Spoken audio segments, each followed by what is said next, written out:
7월 5일 10분 말씀 읽기 시간입니다. 오늘 10분 말씀 읽기 본문은 시편 5편입니다. 주요 내용을 보시면 1절부터 12절까지 전체가 원수들로 인한 고통을 하나님께 탄원함에 대한 말씀으로 기록되어 있습니다. 본문 1절부터 3절까지를 함께 봅니다. 여호와여, 나의 말에 귀를 기울이사 나의 심정을 헤아려 주소서. 나의 왕 나의 하나님이여, 내가 부르짖는 소리를 들으소서. 내가 주께 기도하나이다. 여호와여, 아침에 주께서 나의 소리를 들으시리니 아침에 내가 주께 기도하고 바라리이다. 아멘.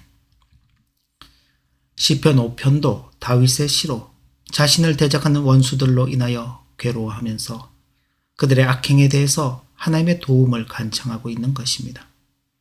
특히 주목해야 할 것은 다윗은 자신이 어렵기 때문에 무조건 하나님께서 자신을 도우셔야만 한다고 강구하는 것이 아니라 악행하는 자들을 용납하실 수 없는 하나님의 성품으로 인하여 하나님께서 도우실 것을 기대하는 자세를 가지고 있다는 사실입니다. 다윗은 자신의 기도를 들으시는 분이 어떤 분이신 줄 알고 간구하였던 것입니다. 이런 사실은 매우 중요합니다.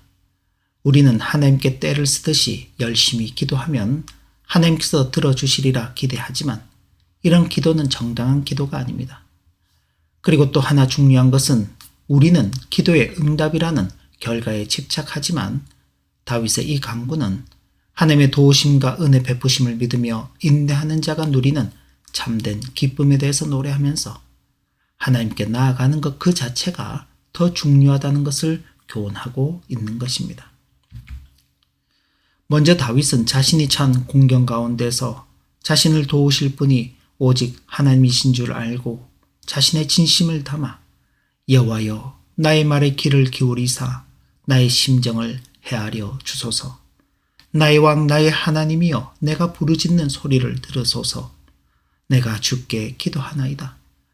여호와여, 아침에 주께서 나의 소리를 들으시리니 아침에 내가 주께 기도하고 바라리이다 라며 하나님 앞에 간구하였습니다.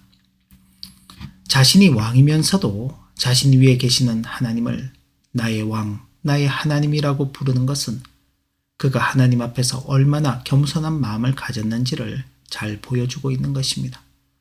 그리고 왕으로서 자신의 힘과 지혜와 능력을 의지하지 않으므로 자신은 하나님께 복종하는 자임을 고백하는 것입니다.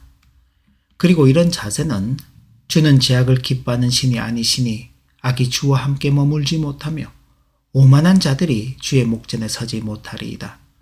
주는 모든 행악자를 미워하시며 거짓말하는 자들을 멸망시키시리이다.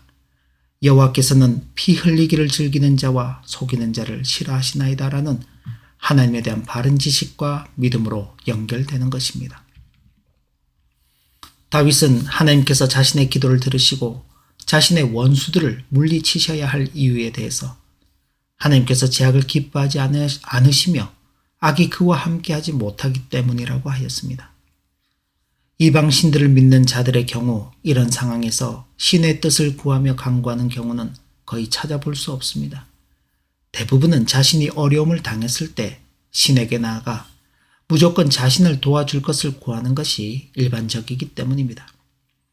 하지만 다윗은 자신의 어려운 형편을 들으시는 분은 하나님이신데 그 하나님께서는 본질적으로 지극히 거룩하시고 의로우시고 선하시고 진실하시기 때문에 그의 속성에 맞지 않는 것은 기뻐하지 않으시고 그와 함께 있을 수도 없다고 함으로써 악한 자들에 대한 하나님의 판단하심을 요청하였던 것입니다.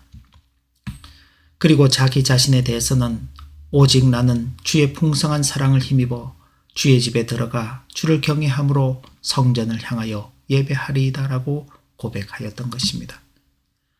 하나님의 도우심, 하나님의 구원하심은 다윗 자신의 열심 때문에 주어지는 것이 아니라 하나님의 풍성한 사랑하심으로 주어지는 것임을 잘 알고 있는 고백인 것입니다.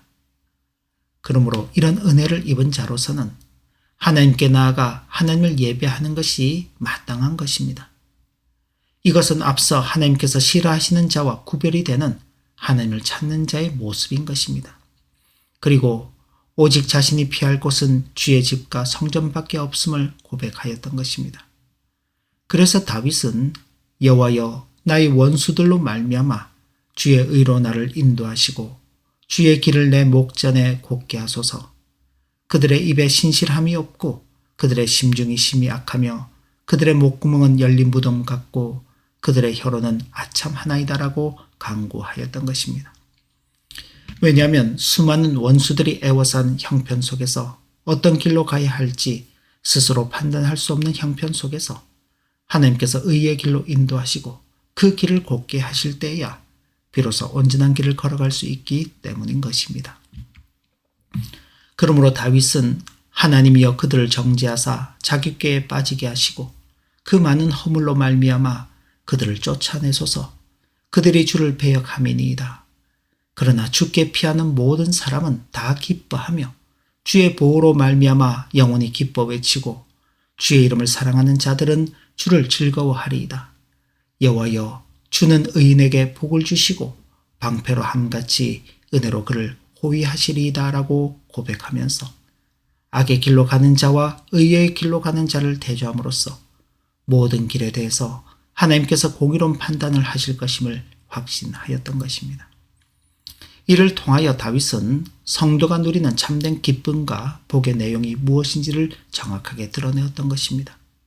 즉 성도가 누리는 참된 기쁨과 복은 어떤 현상적인 것이나 혹은 물질적인 것에 있지 않고 오직 하나님 그 자체에 있다는 사실을 고백하고 교훈한 것입니다.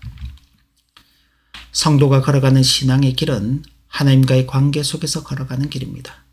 그렇기 때문에 그 길에 여러 장애물이 있을지라도 그런 것들 때문에 포기하지 않고 하나님의 도우심을 바라며 또 하나님께서 반드시 도우신다는 사실을 확신하며 하나님 앞에 서 있는 자로서 하나님께서 인도하시는 길을 걸어가는 자인 것입니다. 우리의 일생이 이런 확신 가운데 걸어가는 복된 걸음이 되어야 하겠습니다. 기도합니다. 하나님 아버지, 오늘도 주신 교훈의 말씀을 마음에 새기며 다양한 어려움이 있는 이 땅의 현실을 살아가고 있을지라도 우리를 도우시고 또 구원하시고 또 인도하시는 하나님이 함께하고 계심을 분명히 믿으며 하나님과 동행하는 거룩하고 신실한 성도의 삶을 살아가도록 힘을 다하여 주시고 은혜를 다하여 주옵소서. 예수님의 이름으로 기도 올리옵나이다. 아멘. 네, 오늘도 복된 하루가 되시길 진심으로 기원합니다.